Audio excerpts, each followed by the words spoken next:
Hey everyone, today we're covering a topic that has been requested maybe for a long time, and I'm joined by a great guest and expert in this area, Ashley, here, and we'll be talking about Google Ads strategies for subscription apps. Actually, we'll go from the basics all the way to more advanced strategies, share some practical insights along the way. And by the way, if you have any questions, leave them in the comments section when you see the episode live on YouTube, and we'll be trying to answer all of the questions. And hey, welcome. How are Hi, you? thank you. I'm doing well. And yourself?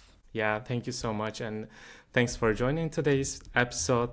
It was really fast. I think we talked this week about On the Monday, content, I think. and Monday or Tuesday. Yeah. I appreciate it because time you're spending your time here. I was getting a lot of questions about Google Ads from the community. I was looking for some experts on socials, LinkedIn and other podcasts. I just tried to invite you to the podcast, and thanks again for coming. Yeah, absolutely. Happy to be here and hopefully address some people's questions and demystify the platform if people are still confused about it. Yeah. And before we jump in, could you briefly introduce yourself and tell us a little bit about your background and how you started working with Google Ads? Sure. I'll speed through my career, but I think for what's most relevant here is that I spent almost 10 years at Google. For 6 of those years, I led the app ad sales. So my team supported some of the largest game studios, mobile game studios, US and Canada. And, worked with the marketing teams to help them understand app campaigns. I was there when Google transitioned to UAC. They used to call it Track One a long time ago when you could buy like app installs on all the various platforms. And I forget what year it was, 2014, 2015, that they migrated to UAC. So I've been there for the whole evolution of it, close to the product. About 2 years ago, I left Google and I started Candid Consulting. Really, and it didn't start out this way. I've talked in the past about what it initially was, but I got a lot of demand from people saying like, we don't really understand what it is. There's not really an expert in it. And so Candid Consulting very quickly became effectively an agency for Google Ads and consulting for Google Ads specific everything relative to apps. That is my bread and butter. That's my expertise. And hopefully I can share some of that knowledge with the community today. Yeah, that's great. And you now have an agency, right? You're working with your clients.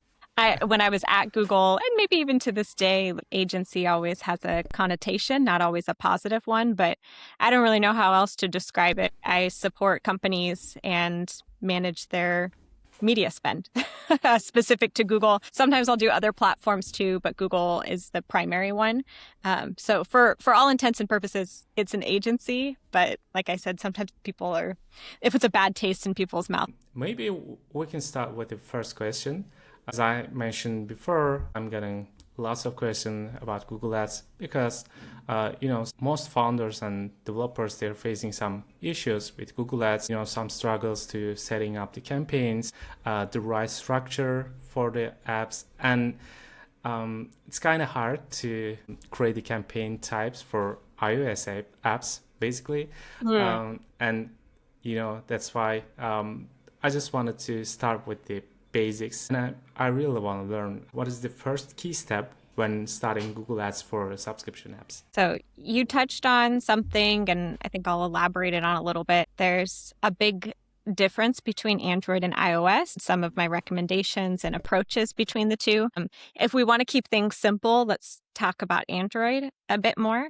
So when you're setting up your app campaigns, I think for those that aren't familiar, UAC is what it formerly was called, which was Universal App Campaigns. This was really Google's first ML product. And what I mean by that is like, you basically tell them, hey, this is how much I want to spend on a daily basis. This is how much I'm willing to pay per install, action.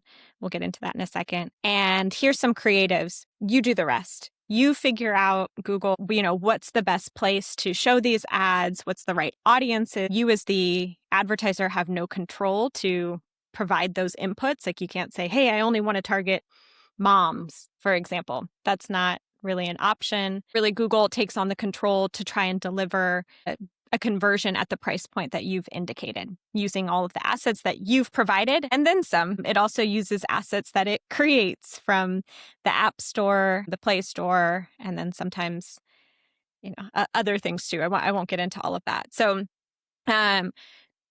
when running on Android, I would say that is the best approach, is to use Google's app campaigns. And the reason why, you and I spoke about this briefly, the reason why it's so advantageous to advertisers is because UAC includes Play Store inventory. Play Store inventory is not available on any of the standalone products. So you can't go into Google Ads and buy just Play inventory like you can buy just search, just display, just YouTube. So that's the real advantage with running UAC for Android. That doesn't exist on iOS. Like Google can't serve ads in the App Store. And so for that reason, we're seeing a lot, and I know we talked about it's a kind of a growing trend that a lot of advertisers, if they're running Google for their iOS app, maybe are using UAC, but they may also be running web to app, which is, we talked about this as well. What I'm referring to when I say web to app is, using a web-based product, ads product, and driving directly to the App Store. No landing page in between. That's another alternative to driving app installs or app conversions via Google. Cool. It's kind of like using Apple Ads in an App Store. That's why Google is the best platform for Android app. When a company or a founder, if they started mobile apps, they're kind of choosing App Store first approach, in terms of revenue, subscription revenue. Sure. But, I started seeing some trend. People also started releasing apps on the Android for the Play Store, because Google Ads, this is the best channel for acquiring user for Android users. As you mentioned, maybe it's another reason to choose Google. But maybe I can ask this question first. How to choose the best market?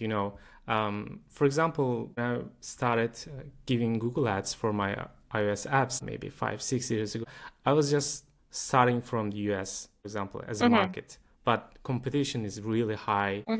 What do you suggest to founders to choosing the right market for their app? I mean, is it best strategy to start from the US, for example, competitive market, or can they start from other market as well? I mean, I think you can start. I think one of the huge advantages Google has is that it probably is the best platform if you want to go into any other market, even maybe more so than Meta. The reach is just massive. And I think that has a lot to do with YouTube and obviously Google.com.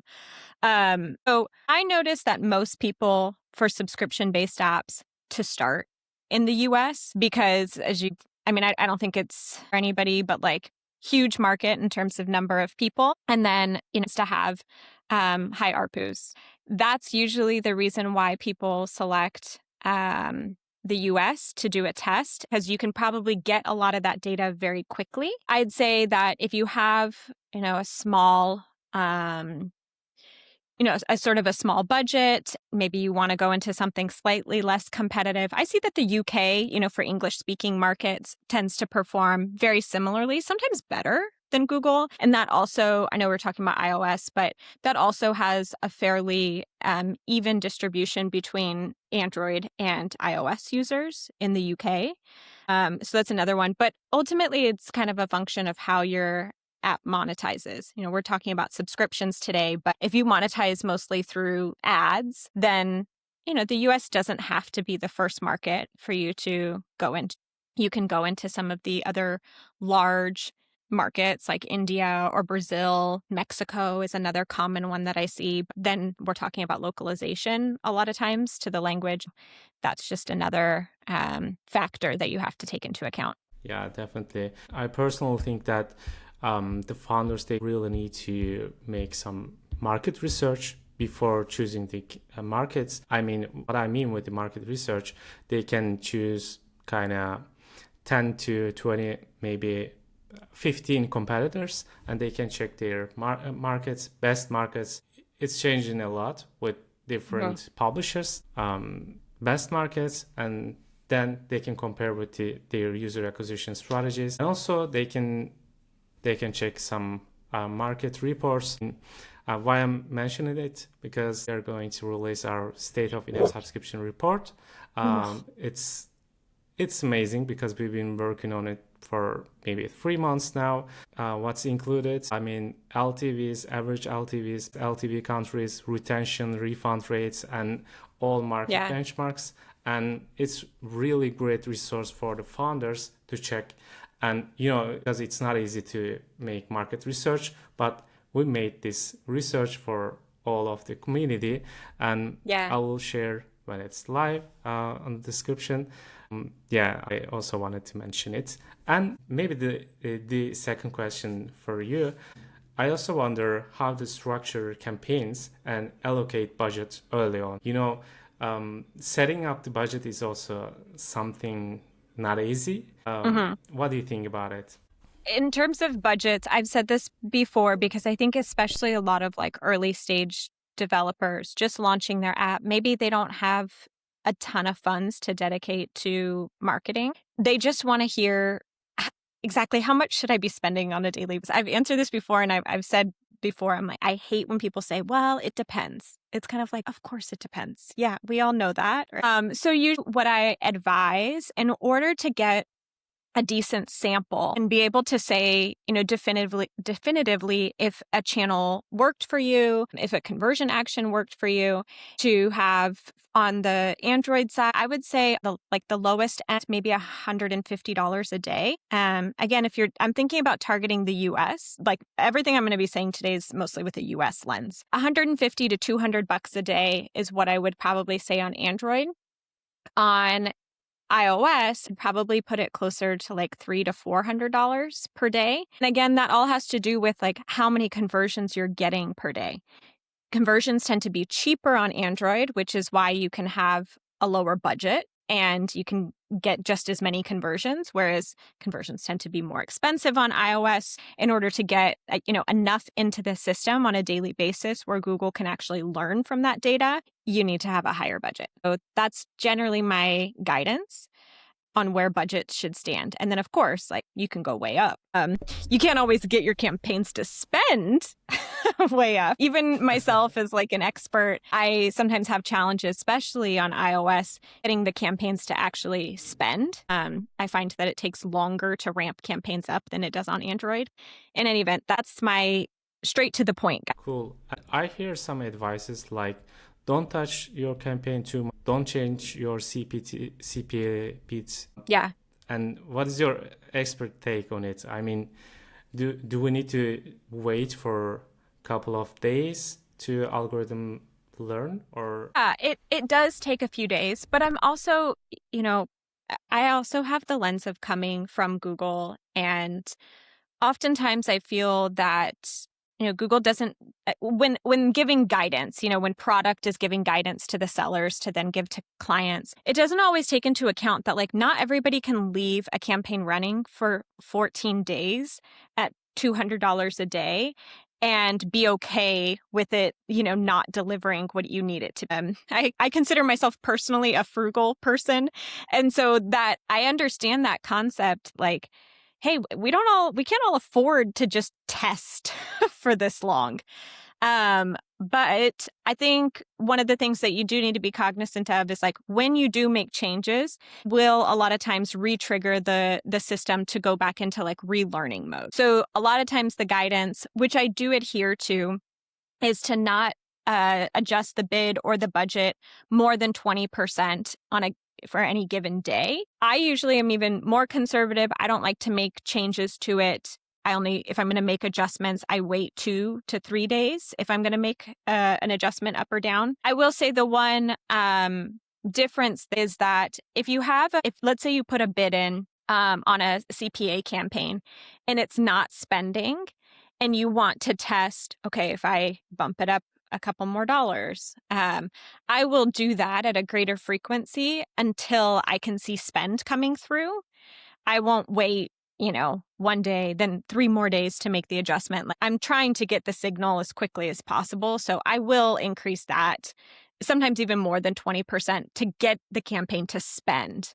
But if I want the campaign to, like maybe I set my bid at $20 and it's hitting $20, but I actually need it to be closer to 15. I'm going to be a little bit more cautious about how I bring that down, because if I bring it down too quickly, the volume will just tank. And then you basically have to go into relearning mode again. A tip for folks, if that does happen to you where your campaign was spending, you made an adjustment, and then it just drops off to like nothing and you're not getting any more spend or data. A lot of times you need to replicate the campaign and start over again. It's just dead. It's done. It like froze. It didn't know what to do anymore. And you do have to, give it some new life again by creating another campaign. Oh, cool tip.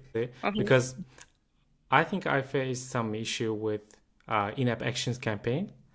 I remember I set some CPA, cost per action, right?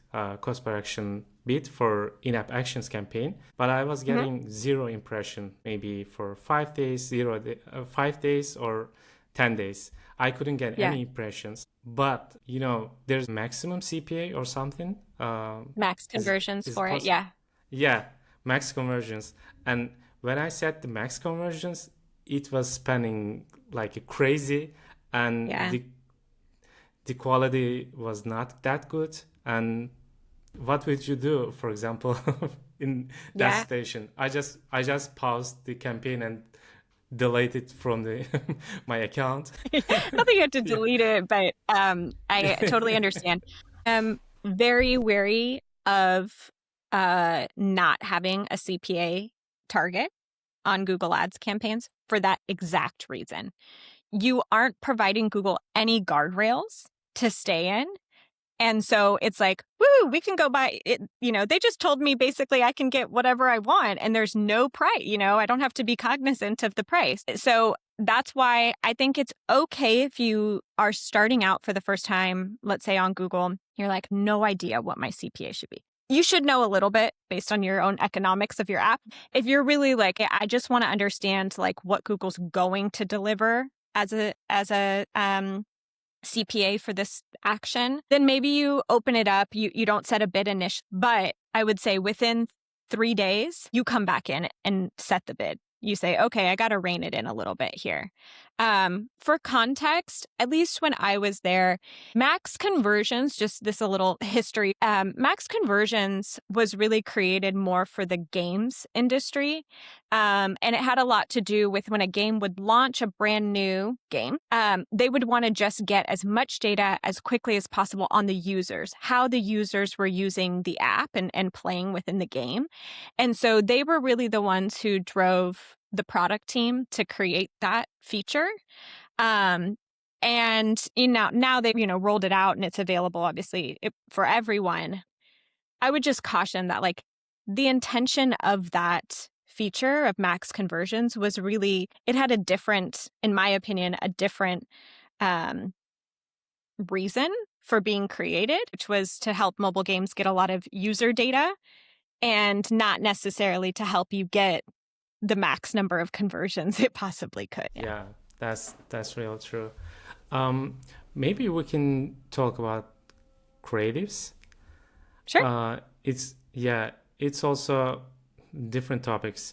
For example, when I started doing creatives for Meta ads, and when I compare with the Google Ads creatives, what is the most important metric, or how we can test creatives for Google Ads campaigns? Again, it's also an important topic, I guess. Sure. Yeah, it's interesting. Creatives on Google, like if you have just been running with Meta, it's an entirely different beast to do it with Google. And I would say one thing that's really critical for everybody to understand is that Google blends a lot of your creatives together to create an asset. And unfortunately, Google does not report on all of those different combinations. This is one of the biggest gripes advertisers have about Google's creative reporting, is that it doesn't show you, oh, hey, we used headline A and description B with this video, and we see that it performed better than headline B and description A with the video, right? You don't have that level of transparency. But I think it's important that you do understand that it's a function of all of these different assets being combined together. Another big component of it is that it will pull in your App Store, typically your App Store or Play Store logo with a bit of text copy, and that will serve as its own asset as well.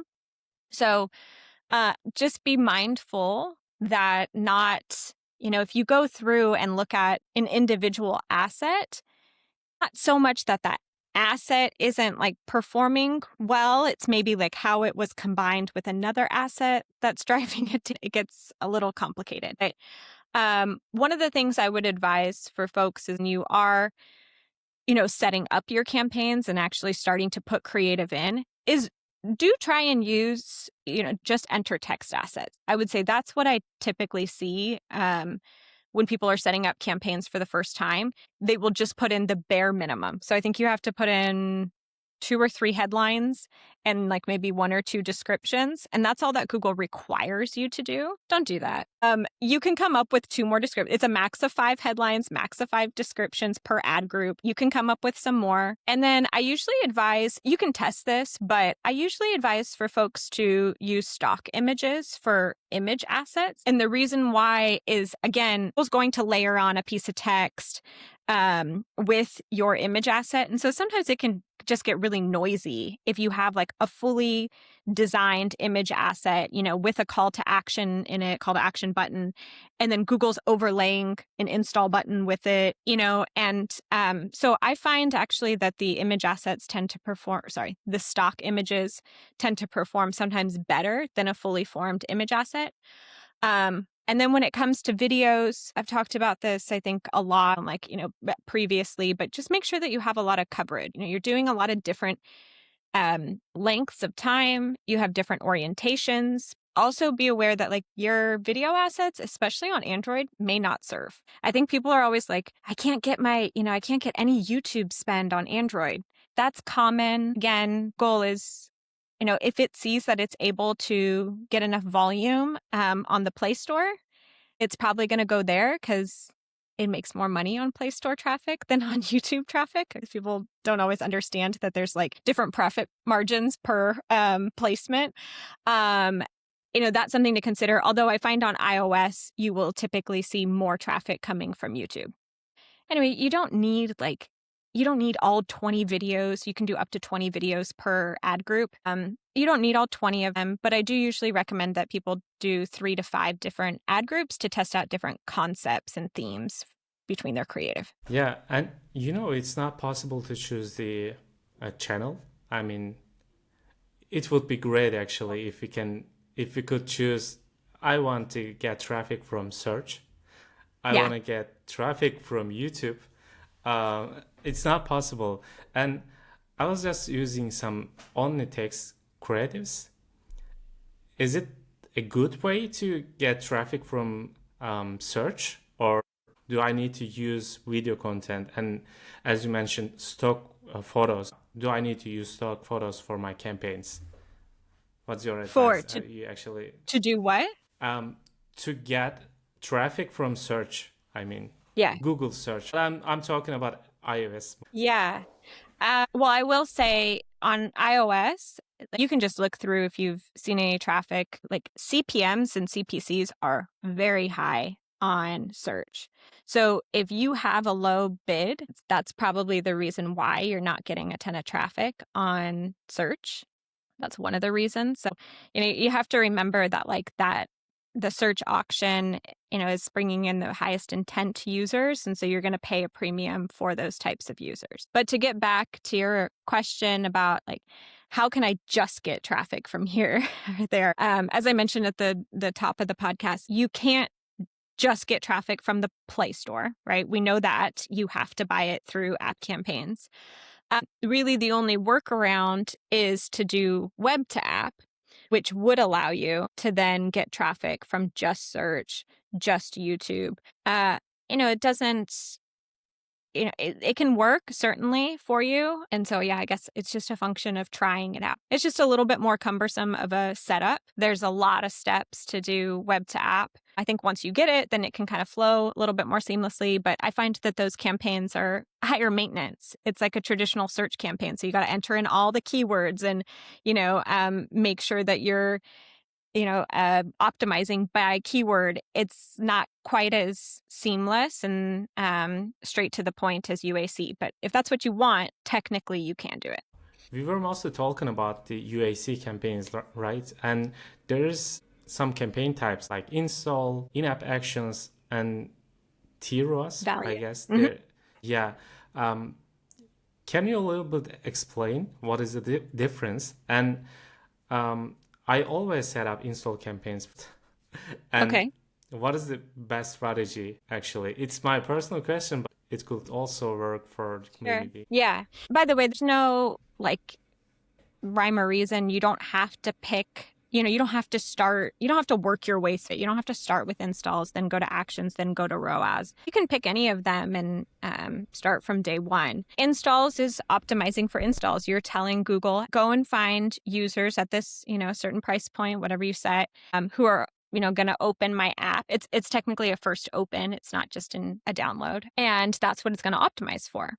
Going to actions is telling Google, hey, there's this specific thing I want you to try and I want you to find users who are most likely to go and do this thing in my app. So a lot of times for subscription apps, that's a start trial. That's really, really common. Maybe it's a retention event, depending on, again, on how you monetize. So if it's important for you, that's more of a custom event. But if you want to, try and get users to, you want Google to optimize for users who stay in your app by day 2. Like they're still coming back to your app on day 2 or day 3. You could create an event for that. Firebase, typically, I'm sure you could create it in your MMP too. There's a bunch of different ones. Level up, if you're a game, add to cart, if you're e-commerce, right? Those are all different actions that you can tell Google, hey, I want you to optimize based on this. And then ROAS is telling Google, okay, I've assigned a value, whether it's real, like it's artificial, or if it is real, to a specific action. I want you to go and find users who complete that action and deliver a return on ad spend of X percentage by this many days. So what I mean by that, I actually just did a whole video on this on my own YouTube channel. If you guys want to see what it actually looks like in the interface, you can see it. What you do is, let's say, we'll stick with subscription based. Let's say it's a trial convert. So they actually converted from a trial user to a subscriber. So you made money on that user. In Google, that, by the way, in order to do value-based bidding or TROAS, you do have to be optimizing for a Firebase, not your MMP event. So, but within Google, you select that Firebase event and there's a conversion window associated with it. Let's say it's like 7 days, 8 days. When you go in to select that bids, you tell it, okay, hey, I want to make, let's just call it 50% by day 14. And that day 14 would be like a 2-week conversion window in the conversion setting. And then that's what Google gets the revenue passed back from that event. And that's how it knows to optimize. The thing that you need to make sure you're considering for value-based is that one, you typically want to do something that drives value pretty quickly. So like if you have a 30-day 30-day trial, that means Google's not getting that value back for 30 days. I probably wouldn't advise that, like to be on a ROAS-based bidding if you have that long of a window. But 7 days, I run plenty of TROAS campaigns on a 7-day trial. That works fine. I'm trying to think what else here. But yeah, I guess that's the general guidance. Yeah. Thanks for the guidance. It's actually a huge topic. Maybe we can also shortly talk about web to app. Yeah, But we were also discussing what is web to app or web to web. sure. Just the definitions themselves. Yeah, let's talk about it because everybody's using this one term, web to app, to describe like three different things. Everything. Yeah, it's like an umbrella, but it actually is not. They're all different. That I'll call out. If you end up talking to your Google rep and you say, hey, web to app, Google has a web to app product. I gave them the feedback. I'm like, nobody's talking about your product when they say web to app. Their product is referring to users who are searching on a web property, let's say google.com. Like, let's say I just type in like tennis shoes, right? I already have the Amazon app on my phone, but I type in tennis shoes. I click on an Amazon link, like within search, and its ability to deep link into the app that I already have installed on my device. That's not typically what people, I think, like you and I think about when we think about web to app. But just to clarify, if you are talking to a Googler, that's maybe what they might think of. And if my Googlers are out there watching, change the way you're thinking about it. Okay, the next one that we talked about is, which is what I think of when I say web to app, is you're using a web-based product to drive a user directly to the app store. No, there's no like intermediate page. There's no landing page. Then like, maybe it kind of loads in the background, but like the user doesn't see anything, right? They go from the ad to the app store. That it requires the setup with your MMP in order to create these tracking links and to be able to do that. Honestly, I sort of love it because we didn't get into it, but Google models a lot of their iOS conversions. Google, that could be a whole other podcast, but Google's reporting of conversions versus what you would see in your MMP tends to have a huge discrepancy. Doing the web to app that I just mentioned make it so that those conversions are tracked deterministically, so you can actually like have confidence in them. So that's what I think of when I talk about web to app. The last one that people refer to as web to app, which I wish they would call it web to app, is driving a web-based ad to a landing page. The user's doing something on the landing page. Maybe it's taking a quiz, it's walking through some sort of funnel. They can then be pushed to the app to finish things up, or purchase can actually take place on web where you're avoiding the 30% fee from the store. So that is what I think of web to app, but a lot of people just refer to it as web to app. We generally call web to app like web funnels that you mentioned with the third option. Yeah. Discuss it before. We have a tool, FunnelFox. It also helps founders to create web funnels really easy. It's like drop and drag and create the funnels. And you can also run A/B tests. You can reduce your App Store and Google Play Store commissions with the web payments. If you use this strategy, you can just acquire your users to your web funnel. And then before you transfer them to your app, you can get the payment on web. That's why you can reduce App Store commissions with web funnels. Yeah. I will also add the link, and we have some free resources like ebooks, how to start web to app campaigns, and I will also add these ebooks and resources to the description. By the way, it was really great talk. You gave a lot of expert advices. I appreciate it a lot. Of course. Maybe I can just say, how do you see the new trends for the Google Ads? Do you see some new updates for iOS tracking problems, for example, iOS apps? Do you know some updates from Google side? Maybe ex-Googler, some. Yeah, they haven't. I don't have any. Well, not at least that I can share intel.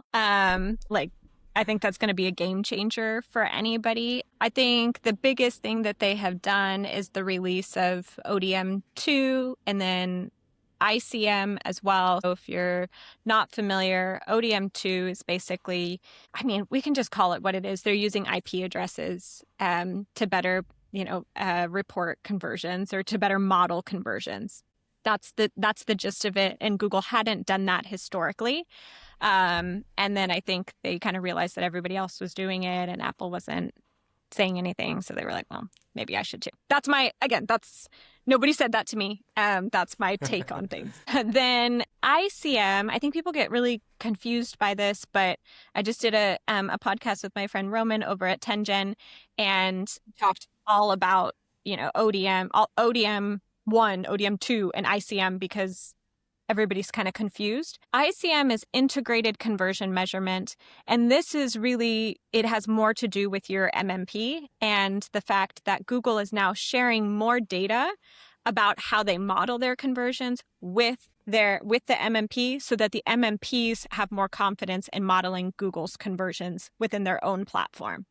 Okay, so that's, there's a few things. I did a post on LinkedIn of like what you need to do to sort of activate ICM. It doesn't take much.